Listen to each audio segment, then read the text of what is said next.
Olá, resolvi nesse dia gravar esse vídeo, colocar uma mensagem que veio ao meu coração agora à tarde, pensando em algumas coisas, em algumas situações que enfrento no dia a dia, com sonhos, promessas, realizações, tantas coisas aguardando acontecerem, né?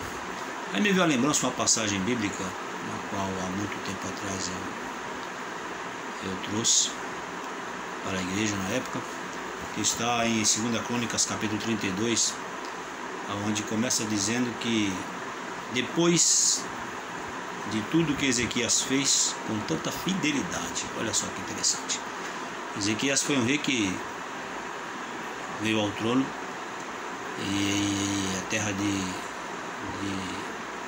Israel, Judá, estava ali. Jerusalém estava repleta de idolatrias, de ídolos, de tantas coisas fora daquilo que Deus havia desejado que o povo fizesse. E Ezequias veio, tomou posse daquele reino, colocando as coisas em ordem, destruindo toda a idolatria, derrubando os postes ídolos, acabando com todas aquelas coisas que estavam fora do contexto daquilo que Deus queria para o seu povo. E voltou novamente a trazer os cultos realmente avivados da maneira como Deus assim desejava. E o interessante é que depois que ele colocou, digamos assim, a casa em ordem, né, esse texto do capítulo 32 começa dizendo que depois de toda a fidelidade de Ezequias, aí conta assim que veio Senaqueribe, rei da Assíria, e cercou, né? Sitiou, invadiu Judá, sitiou as cidades fortificadas. Para quê? Para conquistar. Pretendia conquistar Jerusalém. Eu parei para pensar sobre isso. Um homem que foi fiel toda a causa, né, de Deus, colocou tudo em ordem, acabou com toda a idolatria, trouxe novamente o culto genuíno a Deus. De repente, dentro daquele sossego e daquela paz, veio a invasão inimiga, a ameaça inimiga, de maneira que sitiou algumas cidades e ameaçou conquistar Jerusalém. Fiquei pensando no que se passou na cabeça desse rei. Será que ele falou aquilo que eu e você muitas vezes falamos? Quando vem a luta, a adversidade, as situações, será que declarou: fui tão fiel, fiz tantas coisas de acordo com a vontade de Deus, de acordo com suas ordens, e de repente esta calamidade, de repente essa situação, de repente esta luta, esta batalha, será que ele lamentou, como muitas vezes lamentamos? Quando muitas vezes achamos que a nossa fidelidade ou a nossa, entre aspas, bondade por aquilo que realizamos ou fazemos segundo a nossa concepção de acordo com a vontade de Deus nos isenta de passar por lutas, de passar por batalhas.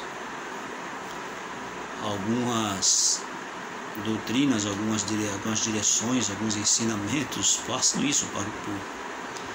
E a fidelidade nos garante a falta de luta em nossas vidas. Fidelidade nos garante saúde, nos garante prosperidade, nos garante riquezas, nos garante bênçãos. Quando a gente olha para a Bíblia, a gente se depara com passagens como essa, que mesmo um homem sendo fiel da maneira como ele foi ameaçado. E não foi uma ameaça comum, foi uma ameaça real, porque a Síria estava realmente conquistando nações poderosas, nações que sucumbiram diante da ameaça, diante do ataque, diante da conquista. E Jerusalém não seria diferente, até por ser uma cidade menor do que aquelas que já foram conquistadas, que já haviam sido conquistadas pelo rei da Síria e seu exército. Mas Israel tinha um Deus que era por eles, e Ezequias, ele simplesmente volta os olhos para Deus.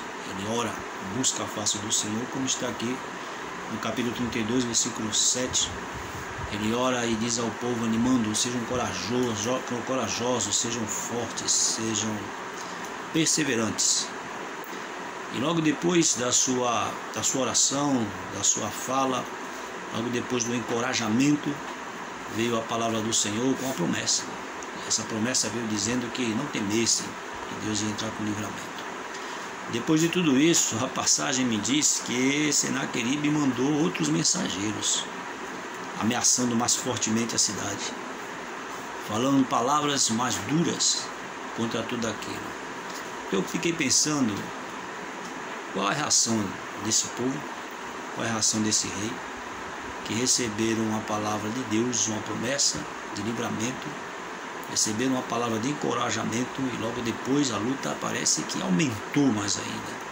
Diante dos seus olhos estava uma realidade que não condizia com a promessa que receberam.